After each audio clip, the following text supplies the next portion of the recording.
10व्या महिन्यात मी केवायसी केली होती 31 तारखेला, तर माझा नोव्हेंबर आणि डिसेंबर महिन्याचा हप्ता आलेला नाही आहे। मी कलेक्टर ऑफिसमध्ये आलेली आहे, तर तिथं म्हणतात की तुमची केवायसी चुकलेली आहे, पण आमची केवायसी सक्सेस झाली होती असा आम्हाला मेसेज आला होता।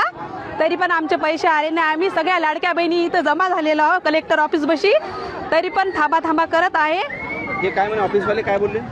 केवायसी झाली नाही म्हणले, तुमची केवायसी चुकली म्हणतात, पण ते म्हणतात आमची केवायसी झाली होती, सक्सेस दाखवली आमची, तरी पण नाही म्हणतात। मग याच्यावर काय? आता बाकी इतर महिलांना काही हप्ता मिळाला का? काही नाही, हप्ता मिळाला नाही, काही मिळाला 2 महिन्याचा हप्ता आम्हाला नाही मिळालेला। आमची 10 महिन्यापर्यंत आमचे पैसे आले आणि 10व्या महिन्यात आम्हाला सांगितलं की केवायसी करा लाडक्या बहिणीची। मग आम्ही नंतर केवायसी केली।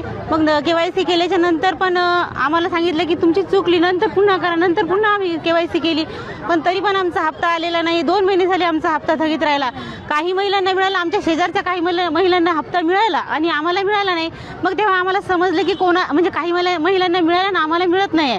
त्यामुळे आम्ही इथं वाशिम जिल्ह्यामध्ये कलेक्टर ऑफिसला आलो आहे आणि इथं विचारलं, आम्ही आमचे आधार कार्ड मागितले आणि आम्ही विचारलं की आमचं काय झालं, आमची लाडक्या बहिणीचे पैसे का मिळत नाही आम्हाला।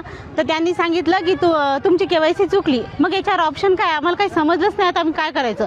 बरं, माझ्यासारखी एखादी महिला ठीक आहे काही करल तरी, पण ज्या महिला अशिक्षित आहे त्यांनी काय करायचं? मला हे सांगायचं आहे की शासनाला की तुमच्या लाडक्या बहिणी आहेत तर सगळ्याच लाडक्या बहिणी ठेवा, नाहीतर मग लाडक्या बहिणीचा हा कायदा बंद करा।